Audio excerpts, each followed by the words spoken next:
Today I'm going to make a very special dal called the black dal, or in the restaurants, or Dal Makhani as they call it in the north. Now, as I said, all my cooking, it's a hobby, and all my cooking has two things. Either it's a twist and a tail, or a twist with a tail, whichever way you call it, and what I call executive cooking in 20 minutes, which means it has to be done quickly, because you, as a working executive, you come home, you make the dish, or you're doing it as a hobby, right? So typically what I do is I look at all the recipes on the internet and then decide to bring a twist based on the ingredients, and then how do I reduce the cooking time. Now today this black dal is a recipe of Yash's maternal grandmother, Mrs. Vijay Mehra. She has written 4 cookbooks, and she was a regular columnist earlier in the mid-80s, mid-90s to the 2000s on Women's Era. And I found the way her book shows how to make black dal is one of the easiest way, and therefore this dish that I'm making is from Yash's maternal grandmother's recipe book, Mrs. Vijay Mehra. Now, first thing is I have marinated the black lentil overnight, right? So that's the first step. So you don't have to worry, just wash and marinate and go to sleep, which I have done. So I'm going to drain the water. So that's kind of, you can see the black dal has little sprouted already. So I'm going to again use a pressure cooker, and if you don't have a pressure cooker, as I said, you can use a kind of a bottom heavy utensil. So this is done. This is 1.5 cup, and to that dal I'm going to add 2 slit green chili and a handful of coarsely cut garlic. As I said, the garlic helps in 2 things, always flavor, but also help melt the lentil. So I'm going to add the garlic into this, and then as usual turmeric, kind of a 3/4 teaspoon of turmeric, maybe a little bit more. As I said, I don't measure things. And then the salt. So again, I don't measure, but remember this salt, as I always say, all my cooking, this should be tempered. Okay, now once I do this, I'm going to cook it today and keep it in the fridge. It's something again I learned from her books. If you keep it overnight, the dal tastes way more better and much, it's more rich when I temper it tomorrow. So again, this dal will be cooked today and kept in the fridge. So now I'm going to add water, for which I think I'll need a cup. So Julie will pause it and get me the measuring glass. Okay, so I've got the measuring cup. So I've got 1.5 cup of this dal. So I'm going to add, again, roughly 4. So 1, 2, 3, 4. Remember, this is a very thick dal, so it needs a little bit cooking time. So I've got roughly 4, maybe add a little bit more. So 5, roughly 5 cups of water, and I'm going to now stir it a little bit. Everything seems good. Close the thing, switch on the fire, and then put it in. Now, for this, I'm going to go about 4 whistles. The first whistle will be on high flame, and then the rest 3 will be in medium, low medium. And once it's done, I'll let it cool, put it in a pot, put it in the fridge, and I'll temper it tomorrow, the next day. And I'll show you the tempering process when I do it. So that's about it, and we can wait for the tempering to happen the day after. Hi, now the dal has been cooked, the pressure cooker has cooled down. Be careful whenever you cook in a pressure cooker not to open it immediately once it's cooked. You have to let it cool down because the pressure inside is still on. So this is all done. So there's still some gas pressure a little bit. I took it out. And then here is the dal, which has been now cooked. The white lumps you see there are the garlic. So what I'm going to do now is use my handheld blender, and I'm going to blend the dal. That gives a very nice texture to the dal, right? So here I am. I'm going to blend it. While I do that, I think it's advisable that I wear my apron. So I'm going to put on my apron and I'm going to blend it.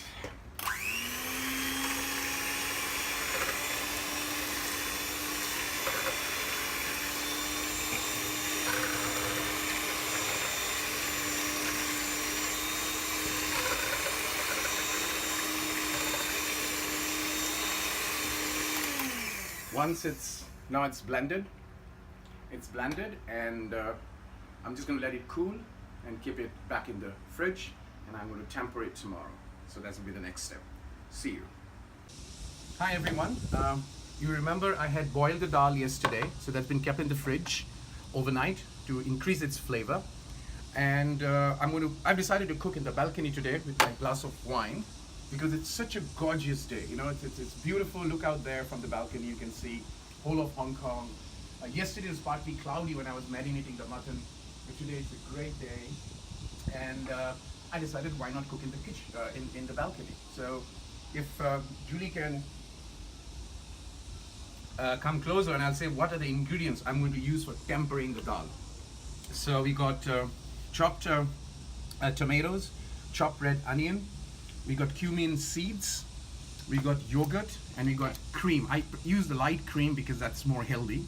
And I have butter melted. I melted the butter already, because what happens when I cook, if you cook with butter lumps, they take time to melt, and the butter that melts earlier can burn, and it gives a very weird smell. So with that, let's start the tempering process. I'm going to put the dal here and take out my cooking tempering utensil, which is again a La Creuset, which I always prefer cooking in La Creuset. I'm going to switch on my heat, put it into high flame at the highest, which is 9, and let it heat up a little bit. Now the pan is heated, so I'm going to add the melted butter to it. So you can see it's very well. I'm going to reduce the flame a little bit. So that's what happens if the butter is in lumps. You know, those tend to get burnt. Now, remember, this is a recipe that I learned, that I picked up from Yasha's grandmother's recipe book. This is Vijay Mehra. So to that, I'm now going to add the cumin seeds. I'm going to increase the flame a little bit. The cumin seeds will start to crackle shortly. We'll just stir it a little bit. You get the flavor of the cumin seeds coming up now. Let's just add that to this. I'm going to add the onion.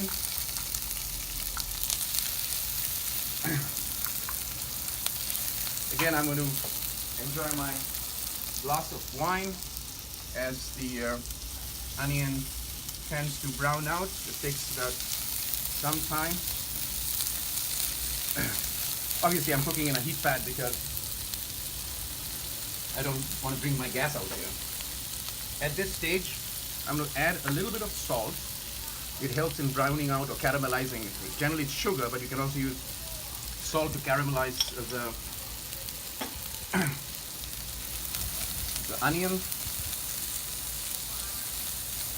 So, yep, the onion is browning out a little bit. I'm going to stir a little bit more.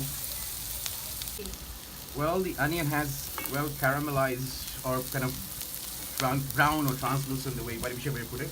I'm going to put to that half a tomato chopped. I don't want to make it. So while that's kind of, I'm going to cook this. I've added salt already. The dal already had the salt.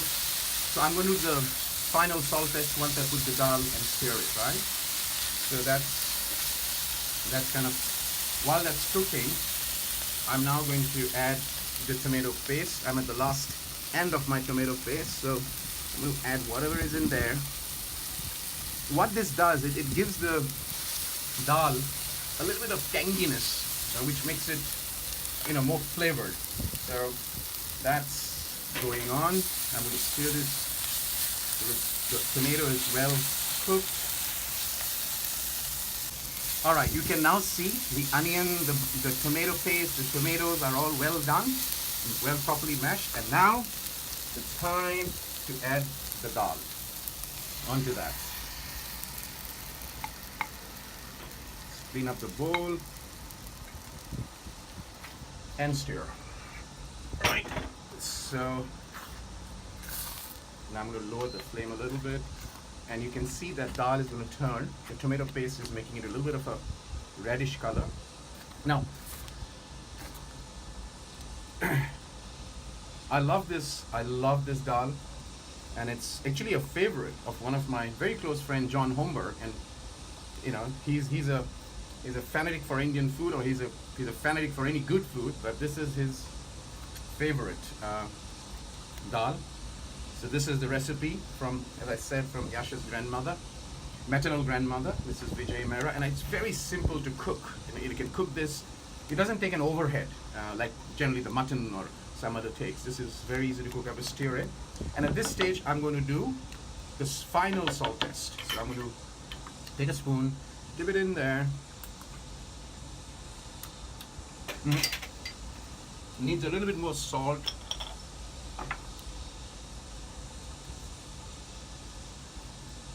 Again, I don't measure, so I'm going to stir it again.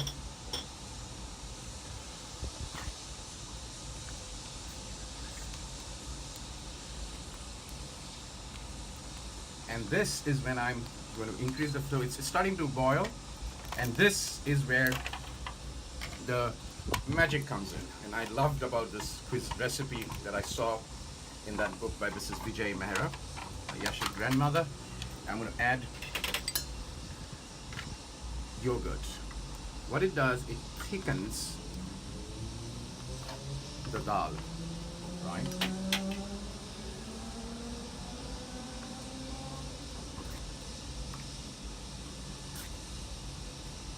So, you know, it thickens the dal and gives that tangy flavor to the dal that you don't get.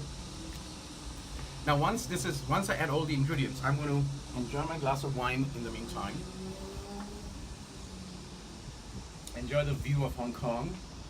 But the final ingredient that I'm going to add would be the cream. And once I add that, I'm going to simmer this dal, which is why it's sometimes called slow cooked. It's typically made in a coal-fired chula or a cooking contraption that you get in India. But it is generally, I know that sometimes this dal is slow cooked for 12 hours, up to 12 hours. I tried that in one of the hotels in Delhi. So there are various ways to cook it, but then this is what I found simplest, tastiest, and most convenient way to cook in 20 minutes. All right, now you can see the yogurt is well blended into the dal, giving it kind of a reddish, whitish color. Now is the time I'm going to add this light cream. If I can open it. Yeah, this light cream now, and before I serve, I'm going to put a little bit similarly, but I want the cream to blend in now, and then when I serve, I'm going to put, you know, in similar fashion. So I'm going to stir it because I want that cream to go into the,